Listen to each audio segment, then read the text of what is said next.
Pai, do Filho e do Espírito Santo. Amém.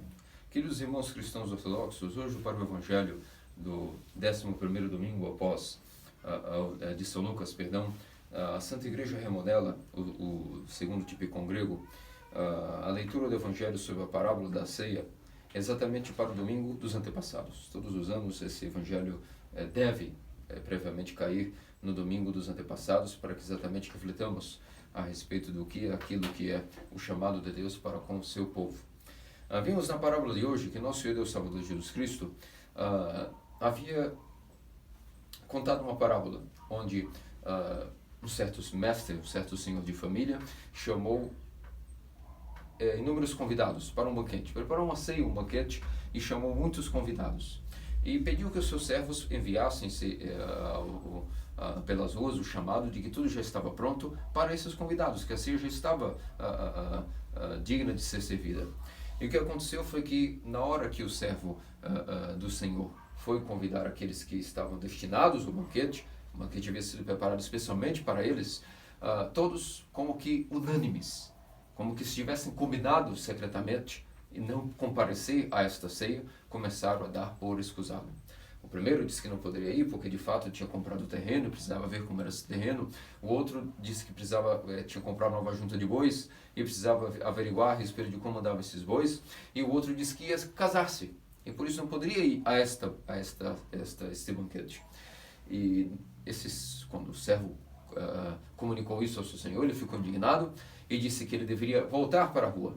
E dessa vez procurar não aqueles que haviam sido convidados, mas estropiados, coxos, cegos, os pobres, todos aqueles de baixo calibre, e para que enchesse o seu banquete. E depois disso foi dito pelo servo que mesmo assim ainda haviam lugares vazios na ceia mística. E por isso o Senhor disse que, pois então vá, e agora chame todos que estão até fora da cidade, todos que estão fora das estradas, chame todos. E assim a casa ficou repleta e, portanto, o banquete foi servido e o Senhor disse ao final: esses que foram convidados, aqueles, jamais entrarão no meu jantar. E a quem se referia essa parábola, nosso Senhor? Quem era esse mestre? Quem era esse servo que foi enviado? Quem eram esses que foram convidados? O que significam essas coisas, as quais eles deram motivo? Parece que combinaram secretamente um complô para não comparecerem na ceia. Quem foram essas novas pessoas estropiadas, pobres e coxos foram chamados? Quem foram finalmente os que depois foram chamados fora da cidade? E por que nosso Senhor disse que aqueles que foram convidados jamais entraram nunca mais no jantar dele? O que nosso Senhor quer dizer com esta maravilhosa parábola, exatamente no domingo dos antepassados, queridos irmãos cristãos ortodoxos, onde nós comemoramos todos aqueles que foram Abraão e seus descendentes, tanto os antes da lei, quanto aqueles que também existiam após a lei ser dada por Moisés. Pois estamos nos preparando para chegarmos no clímax daquilo que é o jejum da natividade, a preparação para o Natal de nosso Senhor e Deus Salvador, Jesus Cristo. Pois bem, enquanto o mundo hoje se delicia com aquilo que é o primeiro final de semana após um certo suposto Natal, está completamente entorpecido pelas suas paixões de comidas e bebidas e adoração daquilo que é o mundo e o ser humano e não Deus, vamos nós nos afastarmos dessa mentalidade e mergulharmos agora nos mistérios dessa parábola, já que para nós o Natal ainda está por vir e é necessário que então nos preparemos bem para aquilo que está por vir, não caiamos em distração com os barulhos do que chama-se o mundo. Então, vamos agora tratar de sondar o que significam os mistérios da parábola que nosso Senhor nos contou.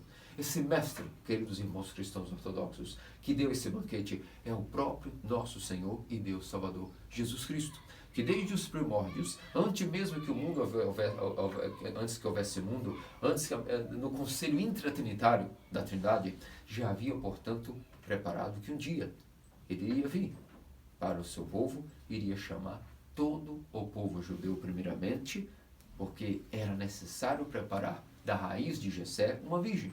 Então era necessário que o banquete fosse preparado primeiro. Ou seja, que banquete é esse? O reino dos céus. O dono é o próprio Cristo, nosso Senhor Salvador Jesus Cristo, dono da casa. E o banquete, essa ceia, é o reino dos céus, a qual ele havia preparado para todos, mas convidou convidados VIP, vamos dizer assim, convidados de elite, de mais proximidade, e preparou lugares e assentos específicos para essas pessoas. E esses eram o povo judeu, porque é do povo judeu que viria a salvação, não de outro povo. Foi escolhido desde Abraão pela fé de Abraão. O povo foi escolhido, separado e foi podado. Abraão, Isaac, Jacó, depois Davi, Salomão, toda a raiz de Jessé, até que chegássemos na virgem, e dali, dessa virgem, nasceu aquilo que é o fruto da videira, nosso Senhor e Deus Salvador Jesus Cristo. Então o banquete foi preparado primeiramente para o povo judeu. Entretanto, o que aconteceu? O povo judeu renegou o próprio reino dos céus. Como o próprio Senhor encarnou e andou no meio de todos os seus conterrâneos, aqueles de sua mesma religião, os mesmos de sua pátria, eles renegaram o Messias e o rejeitaram. Um por um deu-se por escusado. O que significa, por exemplo, aquele que primeiramente negou ir ao banquete, ou seja, aceitar a encarnação do Filho do Homem, que é o próprio reino dos céus, o próprio Senhor Jesus Cristo, o que significa que o primeiro recusou dizendo, não, preciso ir ver o terreno que comprei. Isso significa todos aqueles, queridos irmãos cristãos ortodoxos, que estavam carcomidos pelo apego ao seu corpo. Todos aqueles que amam mais o corpo do que a própria lei e os mandamentos acabam por sempre estarem cegos quanto à manifestação do reino dos céus, o próprio Senhor Jesus Cristo. Aqueles que amam estão sempre preocupados com o seu bem-estar corporal, com o seu sono, com o seu cansaço, se come, se bebe, ou seja, o corpo é sempre uma preocupação. Esses são aqueles que compraram um terreno. Que terreno? O seu próprio corpo. E, portanto, jamais aceitarão a revelação do reino dos céus. Porque o corpo deles já é um assunto muito importante para se preocuparem. Aquele que, por exemplo, comprou uma junta de bois, é aquele que está completamente tomado pela paixão da avareza.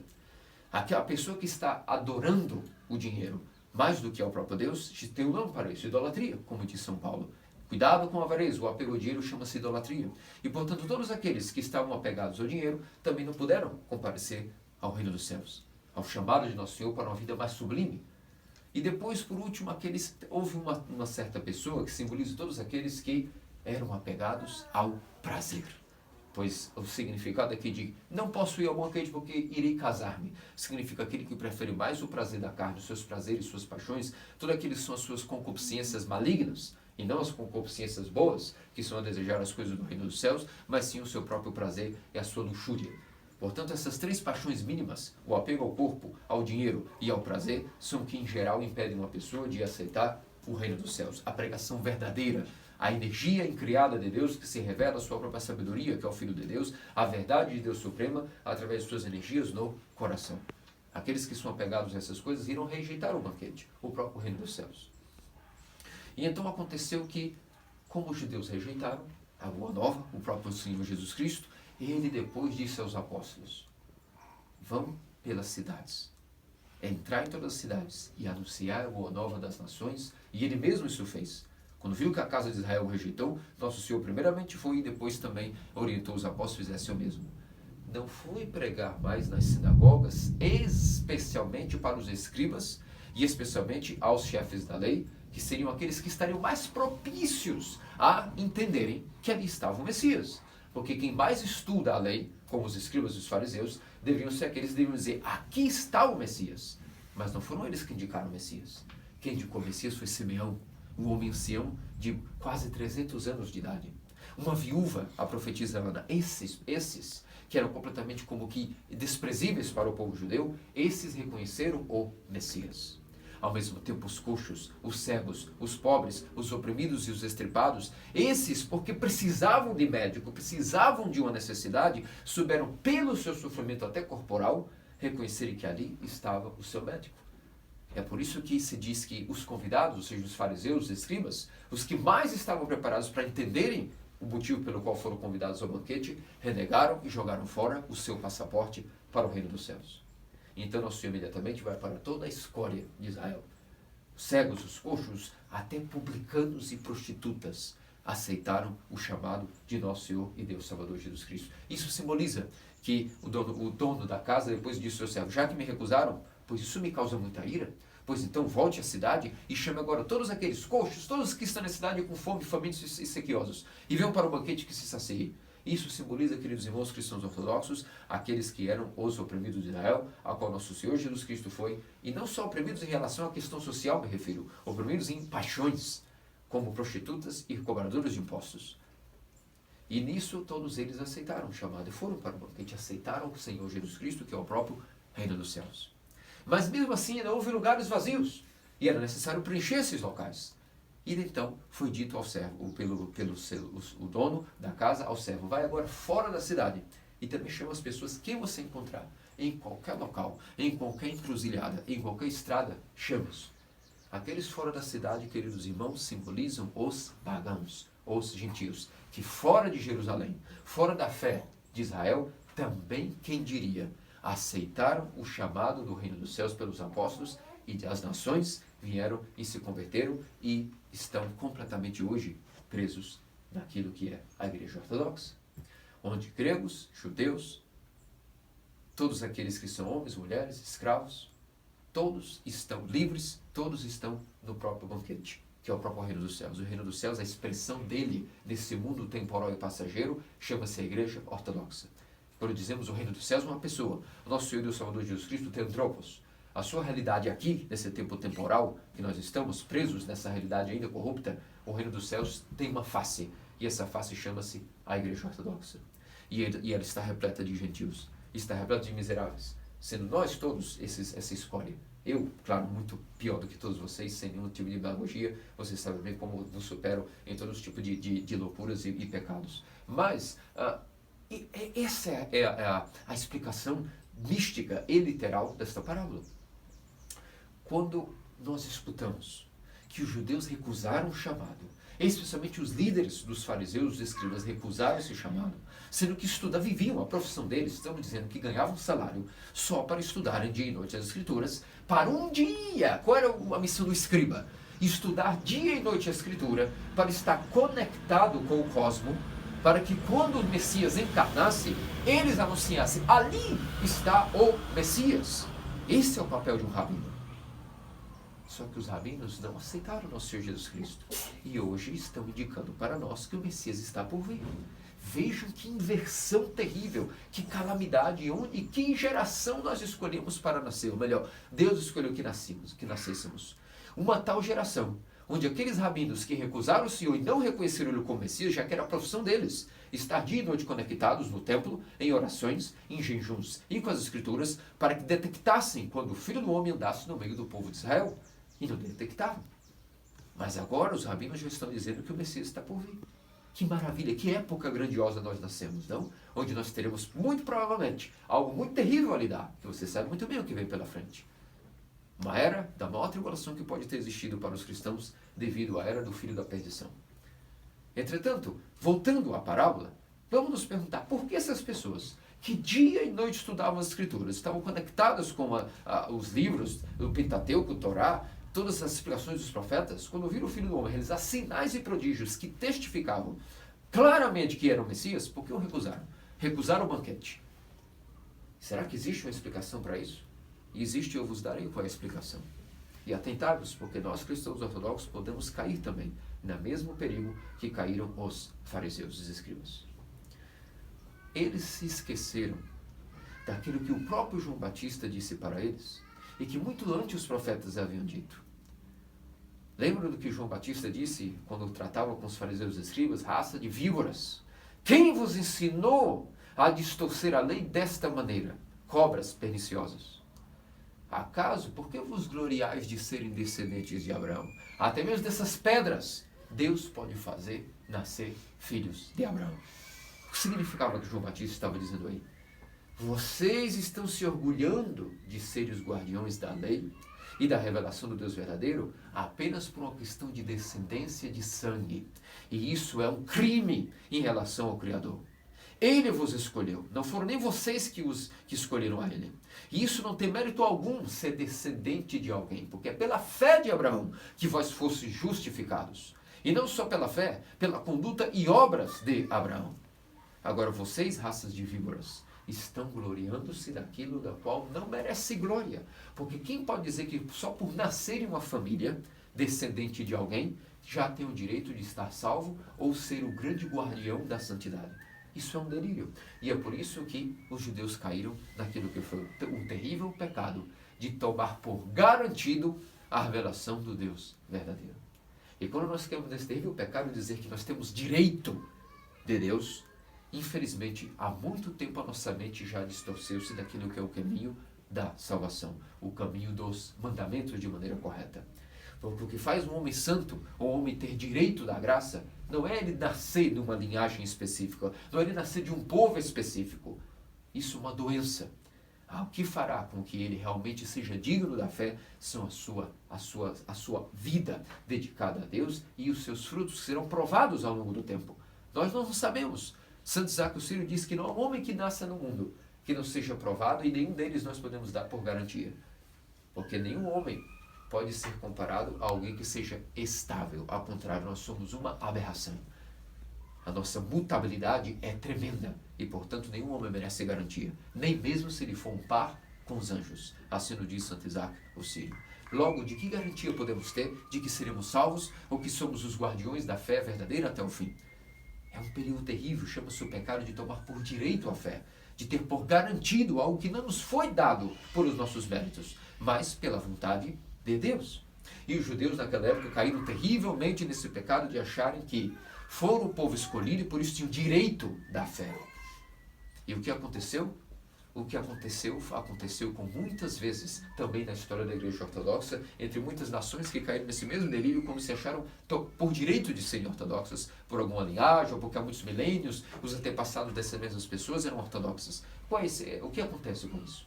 Quando nós não zelamos pela nossa fé, dia e noite, tremendo e chorando, pensando que pode ser que amanhã amanheçamos e nem sejamos ortodoxos, porque isso pode ocorrer, que amanhã acordemos e pensemos, não sei nem por que sirvo a Deus.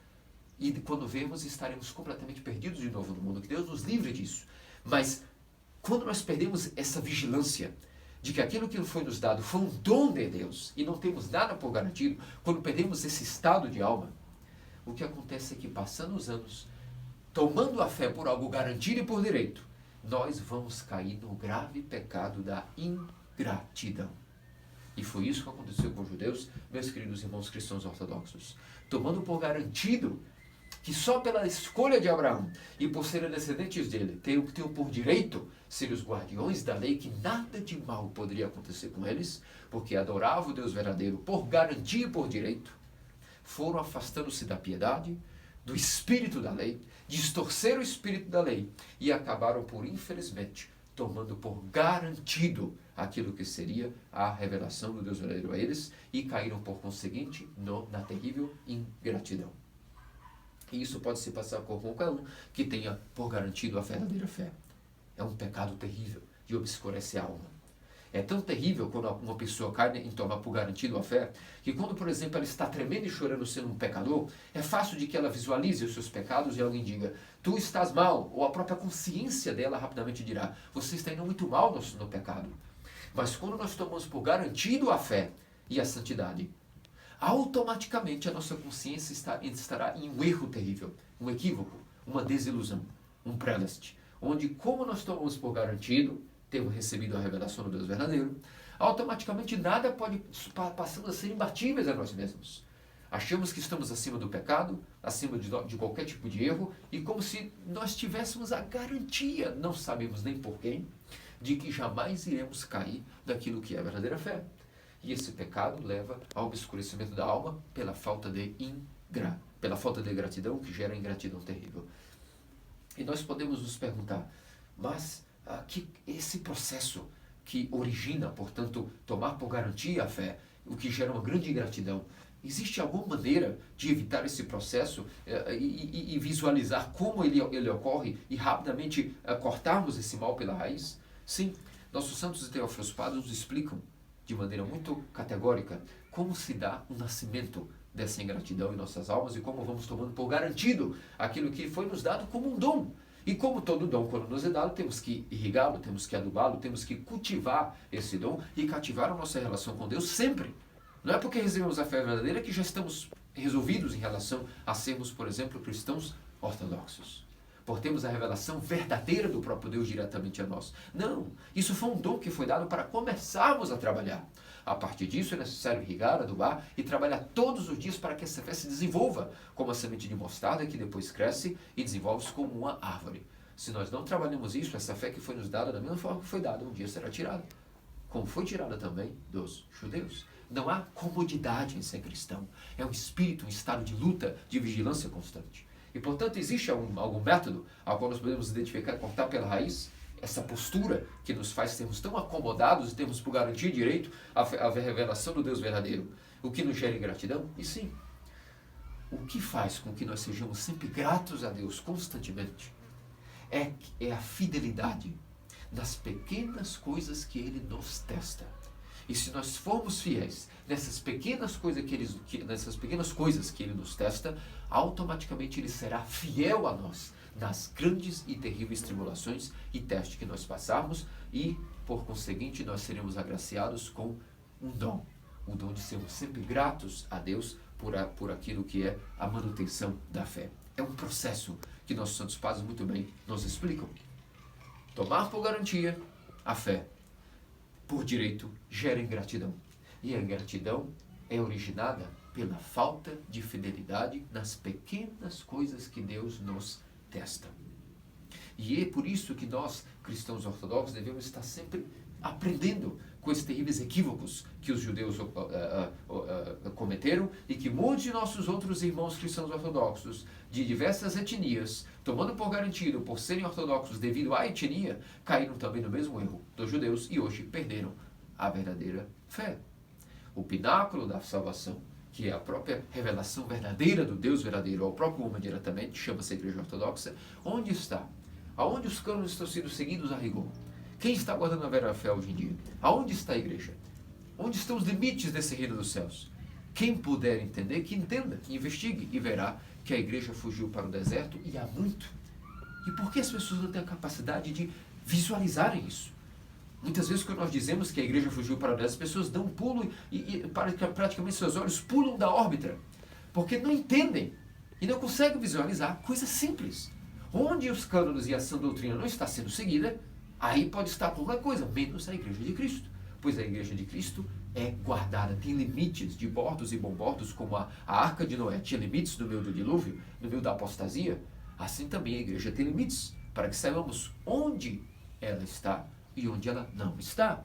Ainda que quem está nela está conectado em toda a plenitude de Deus, que é onipotente e onipresente. Claro que sim.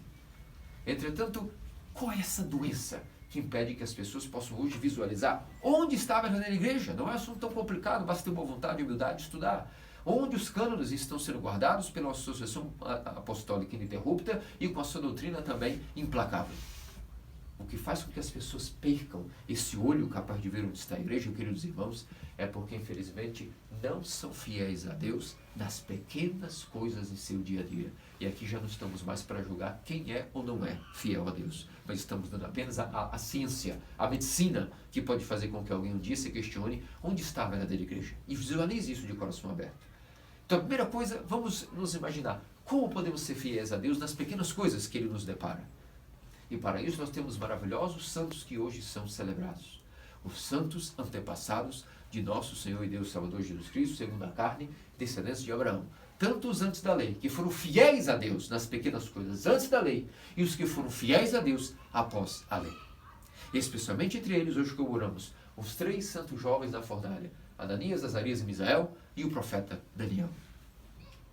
E qual é o ensinamento que esses santos antepassados nos dão? Exatamente como sermos fiéis nas pequenas coisas que Deus nos testa, para que Ele responda-nos com fidelidade dele a nós nas grandes provações, o que nos fará sempre estarmos gratos a Ele.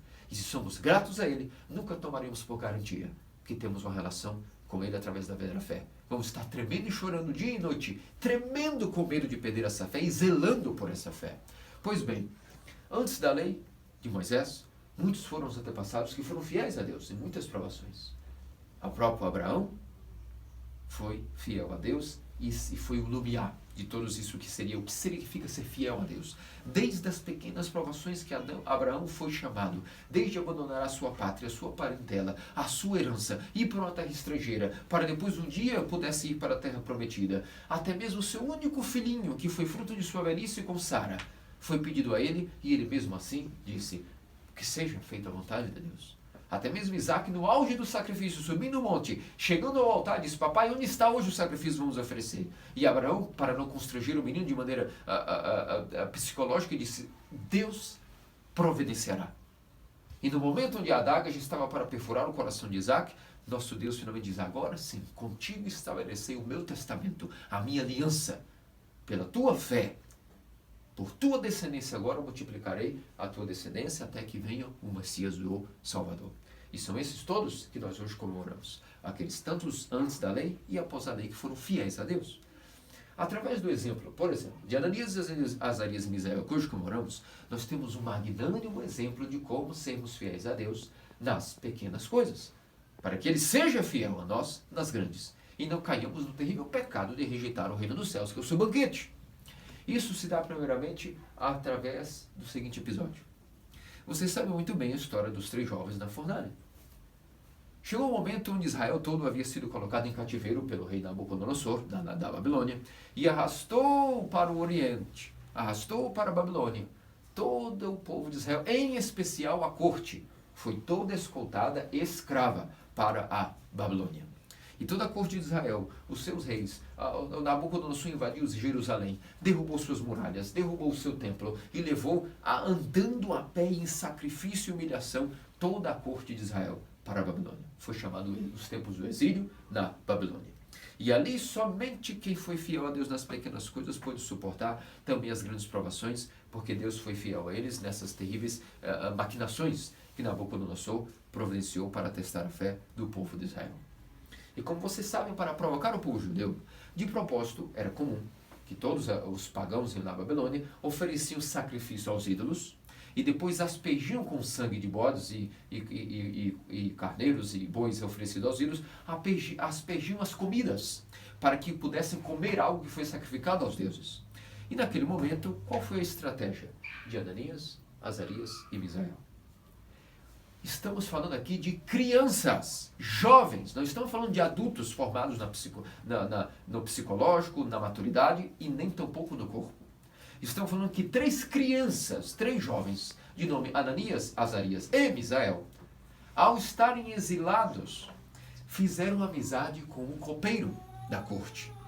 E naquele momento pediram ao copeiro, dizendo: veja, secretamente, e cá entre nós não queremos causar problema, mas, meu amigo, queremos fazer um acordo com você.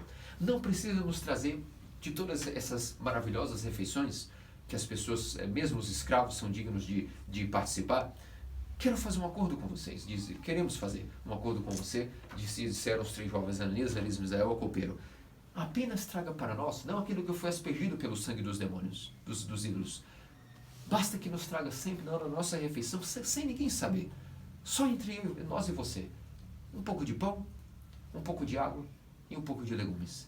Não precisamos de carne, não precisamos dessas coisas que são oferecidas aos ídolos.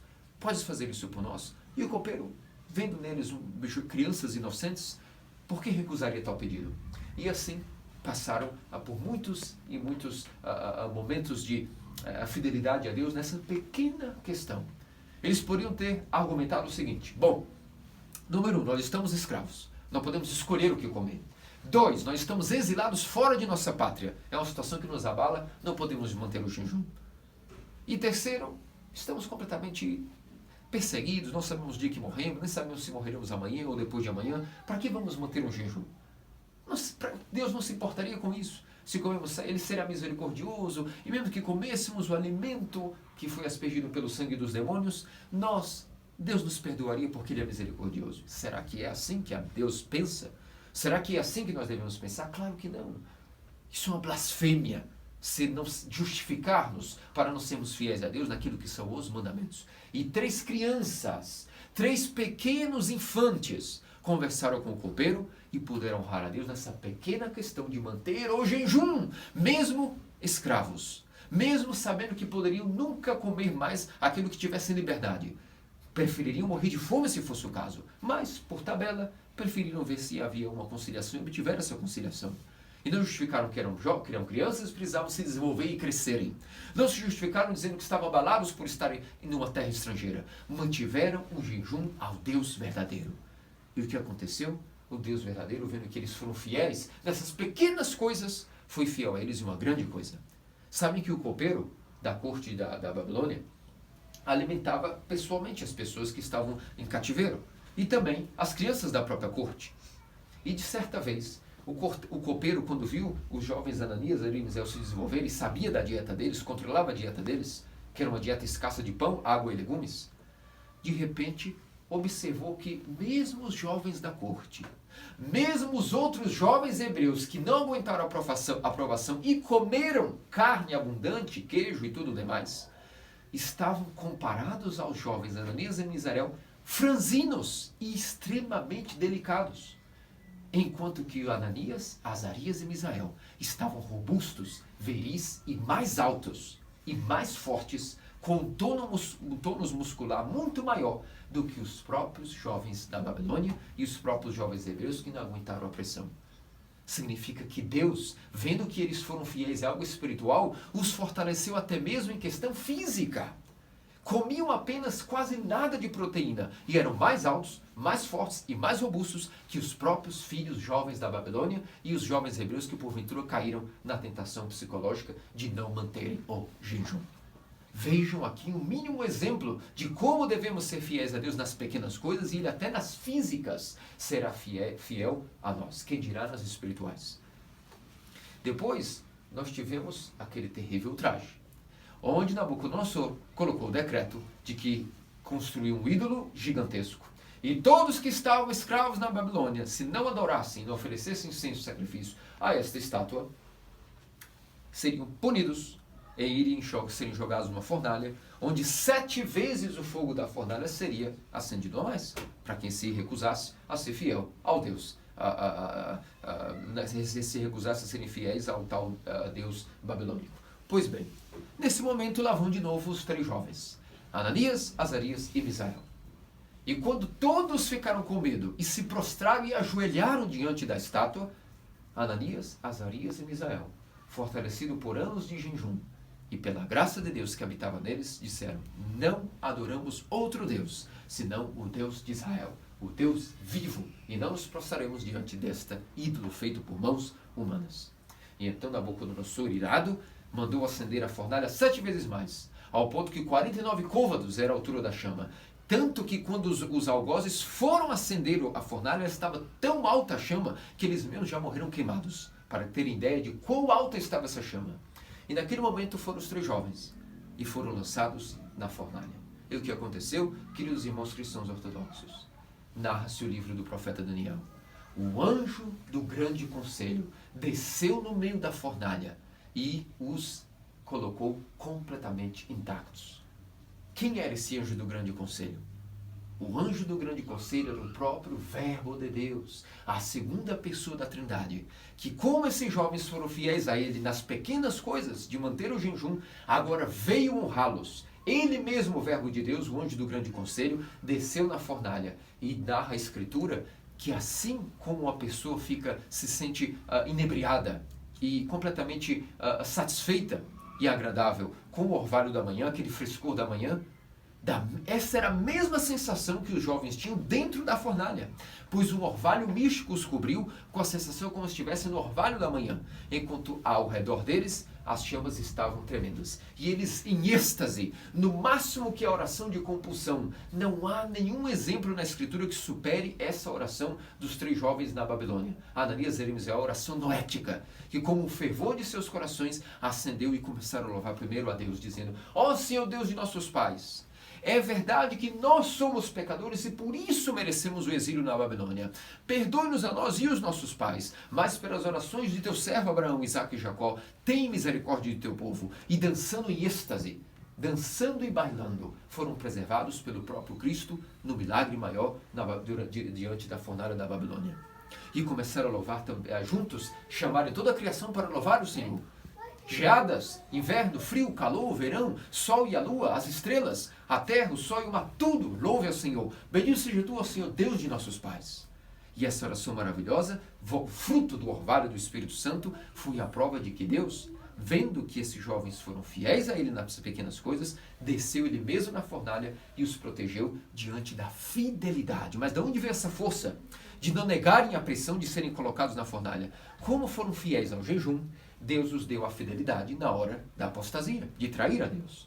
E como foram fiéis nessa outra prova, conforme Deus também foi fiel a eles, porque foram sendo fiéis nas pequenas coisas, como que uma progressão de fidelidade foi sendo trabalhada neles pelo próprio Deus. Mas em que eles foram fiéis de fato? Apenas em manter o jejum. Depois foram agraciados uma confissão de fé verdadeira, indestrutível, assim como os nossos professores e mártires também o são. Percebem que os mártires, se não fossem santos, não conseguiriam chegar ao fim do martírio? E que se nós, se formos tentarmos sermos iguais aos mártires, estaremos atraindo para nós talvez uma grande vergonha, se não formos fiéis a Deus nas pequenas coisas? Significa que há que manter a piedade cristã. E naquele momento máximo, que até mesmo a confissão de fé estava diante do martírio, eles disseram, não importa, nós não vamos nos ajoelhar diante de um ídolo. Se Deus quiser nos salvar, bem. Se Ele também não nos quiser nos salvar, morreremos na fornalha. Não havia negociação para os crianças. Estamos falando que essa era a fé de crianças. É uma vergonha para nós que a nossa postura de fé é débil em relação a crianças. E é claro que naquele momento poderiam ter morrido e estariam felizes em ter glorificado o Deus de Abraão, Isaque e Jacó, mas foram preservadas na fornalha. Depois nós tivemos também hoje a comemoração do nosso santo profeta Daniel, que da mesma maneira nos ensina como sermos fiéis nas pequenas coisas, para que Deus seja fiel nas grandes a nós. Pois como ensina Santo Isaac o Sírio, um asceta sábio não procura grandes guerras para batalhar. Ele procura ser fiel nas pequenas guerras ascéticas contra o demônio, sabendo que depois Deus mesmo vai ser fiel a ele nas grandes batalhas que o demônio porventura levantar contra ele. Eis um asceta sábio que escolhe pequenas batalhas e rouba e nutra, saqueia para si pequenas quantidades de manutenção para evitar ter que travar grandes batalhas, não confiando em sua força. Evita ao máximo grandes combates. Procura ser fiel nas pequenas obediências que são dadas pelo Pai espiritual e está satisfeito em ser um simples cidadão que apenas faz todo dia sua obediência e não espera para ser fiel na hora de grandes provações. Já é fiel naquilo que o Pai espiritual pede e está bem.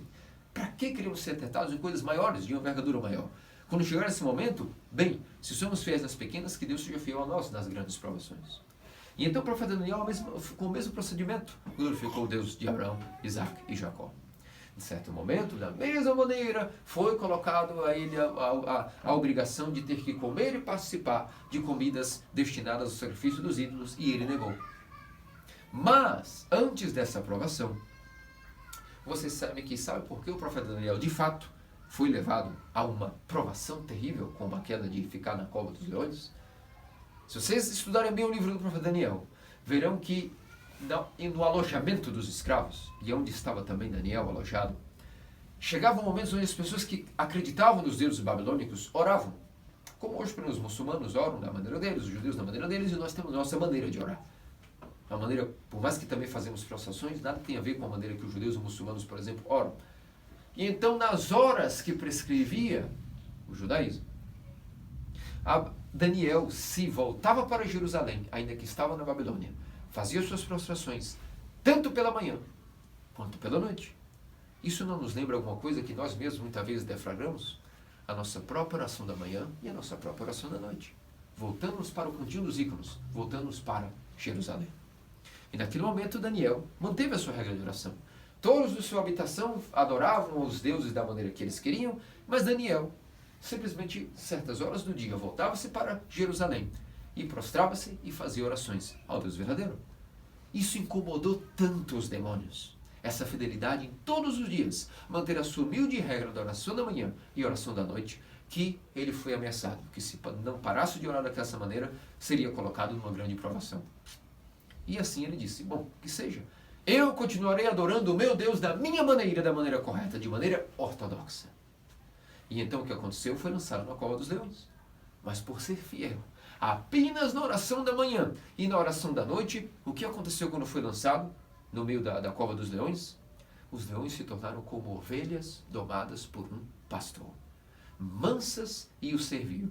Até que, quando abriram a cova, Daniel estava como acariciando e brincando com os leões como se fossem pequenos cachorrinhos. E naquele momento, o Deus de Israel também foi glorificado. E mais um exemplo, que pela fidelidade em coisas pequenas, nosso Deus que é grande, nos faz sermos fiéis na hora correta, nas grandes provações. E nisso nasce também a grande gratidão ao nosso Senhor e Deus Salvador Jesus Cristo, nunca tomando por garantido que temos a fé, que a fé foi nos dada e está tudo bem. Que filhos privilegiados que para sempre serão ortodoxos. Negativo. Tremendo e chorando, todos os dias perguntando, ao contrário de dizer, graças a Deus estou garantido na fé ortodoxa, devemos dizer, o que é que Deus viu em mim? Tão terrível pecador, tendo tantas pessoas melhores no mundo para dar a verdadeira fé, o que é que Ele viu em mim que me concedeu tal dom? Mas se Ele me deu, eu vou agora provar a minha gratidão. E como nós provamos que somos graças a Deus? Através de um mecanismo chamado ser fiel a Ele nas pequenas coisas. Entende como se diz, eu sou grato a Deus? Sim, uma coisa é dizer com palavras que se é grato a Deus, mas se manifesta a gratidão a Deus sendo fiel em um modo de vida cristão ortodoxo, nas pequenas coisas que ninguém precisa saber. A nossa consciência nos dirá se somos ou não fiéis em estar nos ofícios, nunca deixar de ir à igreja nos dias santos, guardar as vigílias, nos dias santos e demais dias cuidar do próximo, dar esmolas, cuidar dos que estão desabrigados, servir ao próximo. Se somos fiéis nessas pequenas coisas, significa que no momento correto da aprovação, Deus será fiel a nós, com poder maior. Mas para nós, sejamos como de Santo Isaac, vamos cuidar apenas da nossa pequena obediência diária. A oração da manhã, a oração da noite, guardar os jejuns, estar nos templos, manter a confissão em dia, manter a comunhão frequente, manter nossos pensamentos com o nome de Deus em nossa mente. E depois disso, deixa que Deus cuide de nós. Mas esse sentimento tem que ser uma fé acendida pela gratidão, que será manifestada em obras de fidelidade nas pequenas coisas. Assim nós mostramos que somos fiéis gratos a Deus, fiéis nas pequenas coisas que nos são confiadas. E então, Ele mesmo virá e nos fará sermos fiéis nas grandes provações e providenciará que a nossa fé não seja tirada de nós, mas que quanto mais sejamos até perseguidos, que essa fé esteja em nós fincada como uma rocha inabalável.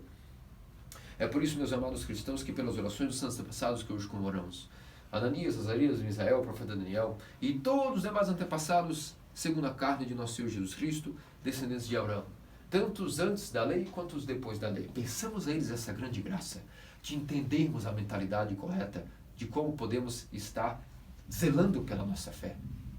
Nunca tomando por garantia como os judeus, pois até de pedras, até de corações duros, Deus pode fazer um filho de Abraão, como foram com os pagãos. Como pedras duras foram feitas filhos do Altíssimo pelo batismo na verdadeira igreja. E assim é a nossa história também. Por isso estamos aqui hoje reunidos. De pedras petrificadas na consciência, que jamais possuíam arrependimento, Deus nos fez que nos arrependêssemos. E aqui estamos lutando pelo arrependimento. E a maneira constante de lutar pelo arrependimento é mostrar a Deus que somos gratos por essa fé, nunca tomando por garantia, mas tremendo e chorando com receio de perder esse dom. E manifestamos essa gratidão a Deus, não tomando por garantia, mas sendo gratos através da fidelidade em coisas pequenas. E assim, neste mostrar a Deus que somos gratos através das pequenas coisas, sendo fiéis nas pequenas provações, Deus também nos fará fiéis a Ele nas terríveis provações que porventura nós tenhamos que nos lidar nos terríveis combates, tanto os diários que podem surgir, quanto esses que de fato estão se aproximando e se aproximarão cada vez mais. Que nossa fidelidade a Deus nesta vida nos garanta nesta vida já a comunhão plena com Ele e também futuramente na Jerusalém Celeste por toda a eternidade e na vida do século que há de vir. Amém.